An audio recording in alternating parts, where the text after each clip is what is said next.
Como ustedes saben, hemos estado hablando varias veces sobre los temas de personas desaparecidas, las personas asesinadas en las últimas semanas.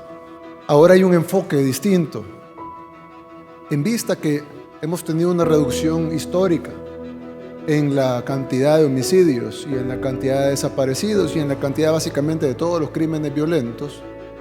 Pues ahora tenemos más capacidad para poder investigar cada uno de estos homicidios y cada uno de estos desaparecimientos, porque le llegaban a la policía en aquel tiempo o a la fiscalía en aquel tiempo, o ambos, y le llegaban y le decían: bueno, ayer hubo 40 homicidios y hubo 40 reportes de desaparecidos, amén de las extorsiones, secuestros, violaciones, etc. Entonces, en lo que están levantando los expedientes, pasa el día, hay otros 40 homicidios y otros 40 desaparecidos. La gran reducción que ha habido, que ha sido un 80% más o menos en los últimos años, yo les decía que comparando 2018, que fue el último año que gobernó la administración anterior, comparado con 2019, que gobernamos nosotros la mitad, hubo una gran reducción precisamente porque en la segunda mitad ya estaba implementado el Plan Control Territorial.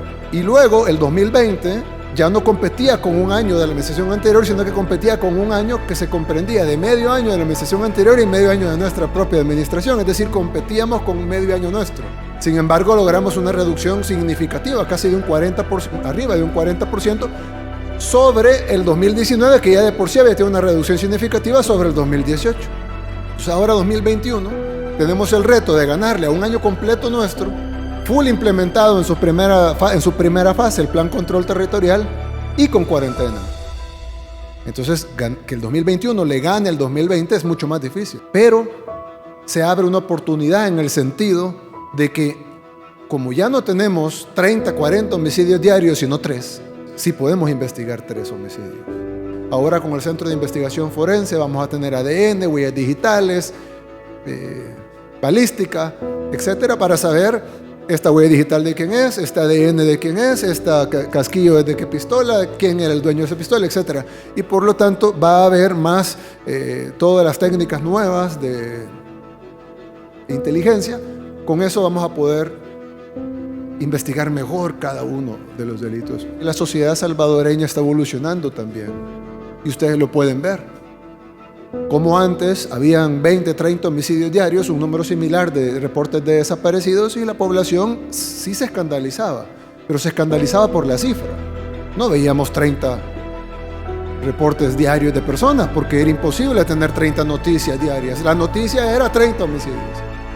Ahora que son 3, la noticia es: asesinan a tal persona, asesinaron a tal persona y asesinaron a tal persona. Y la población salvadoreña empieza a reclamar: hay que proteger a esta persona, o cuanto mínimo hay que encontrar a quién asesinó a esta persona, que pague por lo que hizo. Los seres humanos tendemos a que cuando las cifras son muy grandes las vemos como cifras, pero cuando las cifras son pequeñas ya vemos la realidad, que en cada cifra hay un ser humano detrás y en cada cifra hay una familia doliente detrás. Antes, incluso cuando le decíamos a la policía: tenemos que investigar los delitos, ¿cuál de los 20? ¿Cuál de los 30? ¿Cuál de los 40? ¿Cuál de los 80? Si incluyésemos los desaparecidos. Pero entonces nosotros, creo que al igual que la sociedad salvadoreña está evolucionando y ya no está viendo los homicidios como simples cifras a granel, sino que está viendo cada homicidio, por qué pasó, qué pasó con esta persona que está desaparecida, por qué no la han encontrado, quién fue el culpable, dónde está con vida o está sin vida. Creo que nosotros como gobierno tenemos que evolucionar también hacia eso. Y eso es lo que vamos a hacer. De ahora en adelante, ya que el número ha bajado, vamos a investigar cada caso. Pero hay un porcentaje grande dentro de ese 20% que son los crímenes que no vienen de estructuras delictivas. Por ejemplo, vemos el caso que muchas veces es el familiar. Es el esposo, es el hijo, es el vecino, es el tío que le debía dinero. Incluso vimos hace poco el caso de una persona que asesinó una familia completa para cobrar una herencia. Ya no solo es la tasa de homicidios, que la vamos a seguir tratando de reducir y la vamos a seguir estudiando día con día, pero también la tasa de impunidad. Es decir, ok, esto pasó, no lo logramos evitar, pero ¿quién fue? ¿Y cómo logramos no solo perfilarlo y encontrarlo y capturarlo, sino tener las suficientes pruebas para que el caso no se caiga en el juzgado? sino que esa persona se condene y vaya a pasar el resto de su vida a la cárcel. Para eso vamos a necesitar capacitaciones, el Centro de Investigación Forense, fortalecer ese departamento de la policía, esa subdirección de la policía, nuevas leyes, recursos, y gracias a Dios con la nueva asamblea vamos a tener los recursos que necesitamos y vamos a tener la nueva legislación que necesitamos. Pero también necesitamos que todo esto tenga en su manejo una nueva visión. Es por eso que he decidido este día de que el nuevo ministro de Seguridad será Gustavo Villatoro, quien me acompaña aquí a mi derecha. Ustedes ya lo conocen, es el ex superintendente del sistema financiero, pero su carrera no es en finanzas, su carrera ha sido siempre como fiscal. ¿A cuántos criminales pusiste tras las rejas? Secuestradores fueron 1985. 1985 secuestradores. Ustedes recuerdan, y bueno, los que han estado en la policía mucho tiempo lo saben, que El Salvador vivió hace 20 años, más o menos 20 años. Hace 20 años vivió una ola de secuestro y se hizo una unidad especial que desbarató las estructuras de secuestro en el país. Hoy por hoy, si bien el secuestro existe, no es como antes. Y eso no fue un trabajo de nuestro gobierno.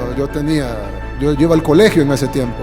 Pero sí fue un trabajo que, si no el fiscal principal, uno de los principales en ese tiempo fue Gustavo Villatoro. En ese tiempo el fiscal Villatoro. Él tiene la visión de la seguridad pública, obviamente no de la manera que la tiene la policía, de la manera que la tiene la Fuerza Armada, que son los pilares fundamentales de toda esta estrategia, sino de la manera de cómo investigamos el delito y como me lo dijo él en palabras textuales, cómo agarramos al malo.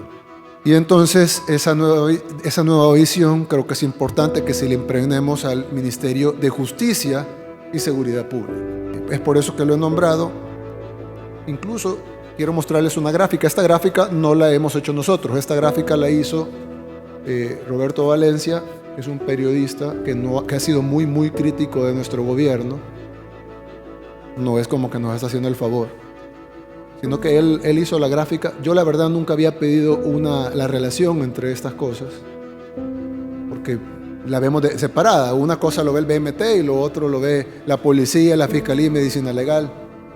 Pero estaba viendo en el reportaje que él publicó, y de hecho lo publicó hoy en la tarde, que la cantidad de homicidios en el 2018 superaba por mucho la cantidad de accidentes de tránsito. La línea dorada es la línea de homicidios y la línea gris o blanca es la línea de muertos por accidentes de tránsito. Es que los accidentes de tránsito por primera vez en la historia nos causarían más salvadoreños muertos que los homicidios.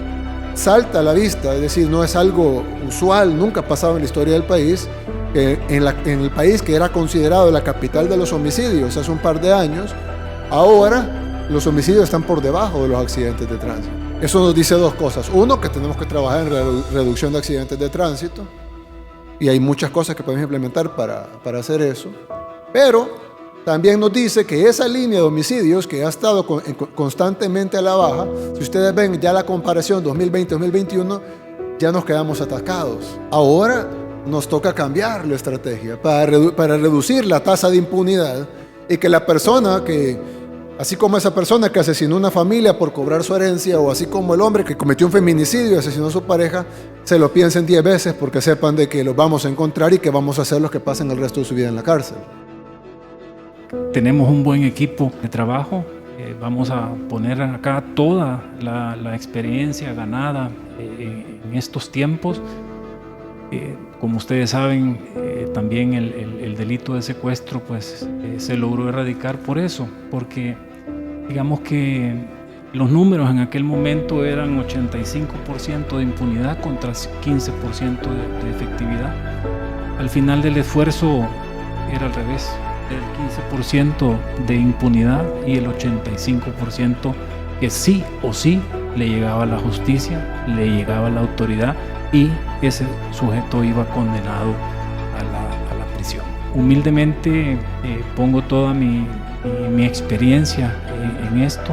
Yo a la mayoría de ustedes los conozco, saben que nunca me he desconectado del tema de seguridad. Es apasionante, es estar siempre pensando y nunca celebrando, ¿verdad? Porque cuando uno pone el ancla, el criminal siempre está pensando cómo nos la mueve, ¿verdad? Entonces es un trabajo de siempre, ¿verdad? Así como dicen, es algo que nunca se va a acabar, esa lucha entre el bien y el mal.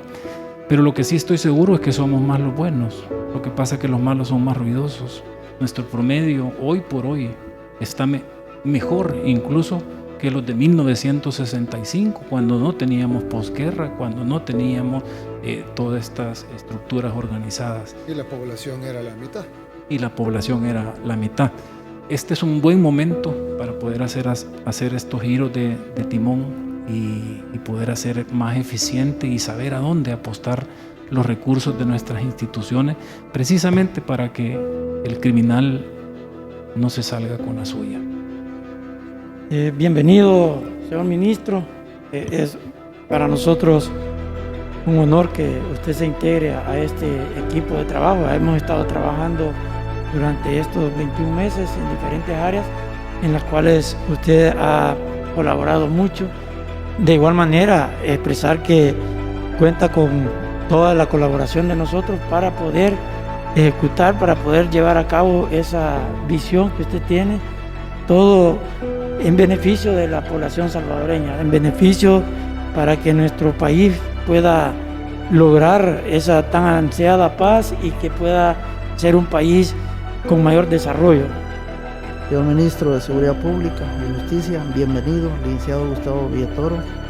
Nosotros lo conocemos a usted, sabemos su legado dentro de la trayectoria institucional, así es que le damos la bienvenida y ofrecerle toda nuestra cooperación, apoyo, para que los resultados se den en base a esa visión que ya lo mencionó el señor Presidente de la República. Así es que bienvenidos y aquí estamos para servirle y apoyarlo. Tenemos un recurso humano que se ha tecnificado y se ha mejorado grandemente en este tiempo. Tenemos un recurso tecnológico nuevo que está casi ya listo, como el caso del Centro de Investigación Forense, y otro que lo bloqueó la Asamblea el año pasado, a principios del año pasado, pero que lo desbloqueará la nueva Asamblea, que incluso podrá hacer más. Todo lo que necesitemos para combatir el crimen va a estar disponible. Y, como hablaba con el ministro Villatoro, la nueva legislación que también se necesita.